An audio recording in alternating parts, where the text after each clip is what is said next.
مرة كنت قاعد بالبيت مبسوط وفاتح انترنت، عم دردش مع رفقاتي والملل معوفني حياتي، مو ناقص الا يجي الوالد يستلمني بحكياته ويزيدها ويطرقني من كعب الدست. محاضرة طويلة عريضة هلا صرت قد الشنتير، تتصرف مثل الولاد ولساته عقلك صغير، ولسه ما تلعب بالالعاب ما تفقش لي بالانترنت، بدل ما تقرا لك شي كتاب اللي بعمرك صار عندن عيله وبيت وسياره بيكابو. انا كنت بسابع نومي عم بحلم حلم غريب كتير، عمشان ارفع راسه لابي بدي سوي عمل خطير، بدي روح انا ورفقاتي مشان نحرر الجولان. حكم البركه بالشباب كل واحد قد الفدان، وزعنا بيناتنا المهام وقائد الجيش طبعا حسام، وردوا على الاستلم والرادار ما رح تخفى علينا الاسرار، وهاني مهندس القنابل مع الفجل بيعمل عمايل، وكمان ايهم ومعتز وباشا ما بتهمنا حتى الميركافا، وجاي معنا حمزة الخطير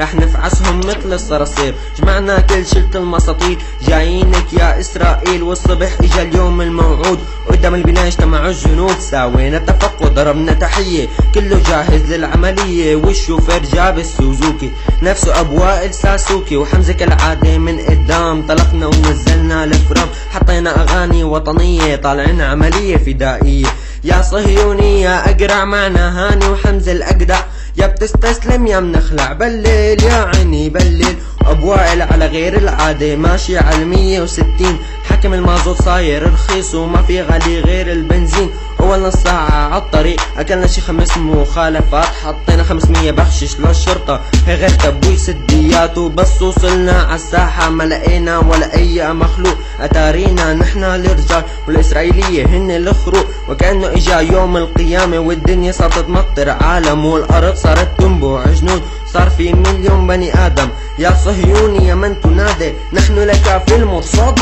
كفر الحكم وبدينا القتال بدنا نربح ما في مجال، يا شباب تعوا اسمعوا الاخبار هلا اجاني خبر عاجل، قال العدو طحش علينا شو ما يحكوا يا باطل، اهم الفحل نزع معركة قوى قلبه وسحب الزنار، قام سند بنطلون من نص الساحة وقعد يبكي مثل الصغار، نطلك حمزة الخطير عامل لي حاله جرانديزر، يركض يقفز يضرب ويطير ويطلق من عيونه الليزر، صار له من نص ساعة مو اكل ما حدا من شره سلمان، اكل الاخضر واليابس والحمد لله ما نو جوعان، ما في بقلبه جنس الرحمة سواهن شاورما ولحمة، وكلنا قاعدين عم نتقاتل وباشا يحلقوا في العلالة، ريد بول بيعطيك جوانح شو هيدا يا هم ملالة، وجبنا البشار وقعدنا نتفرج كيف معتز قاعد يتدحرج، يفعسهم واحد ورا واحد ومن غضبه ما في ولا مخرج، هو فخر صناعة الحسكاوية وهو من عندهم متخرج، فيكم تعتبروا هذا تسلاية لانه لسه ما نزل سلاحنا الاساسي، كنا مخبينه لوقت الحاجة مخلينه سرع على الكراسي،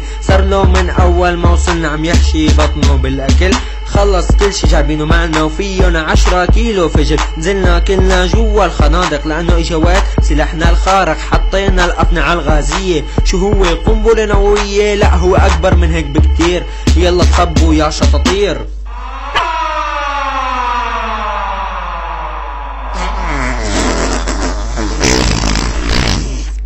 بس طلعنا نشوف اللي صار تفاجأنا بكمية الدمار، ما حدا نجي من الانفجار يا ما تختنا يما انتحار، هيك نحنا حررنا جولان ورجعنا ونحنا منتصرين، ترقبونا في الحلقة الجاي رايحين نحرر فلسطين.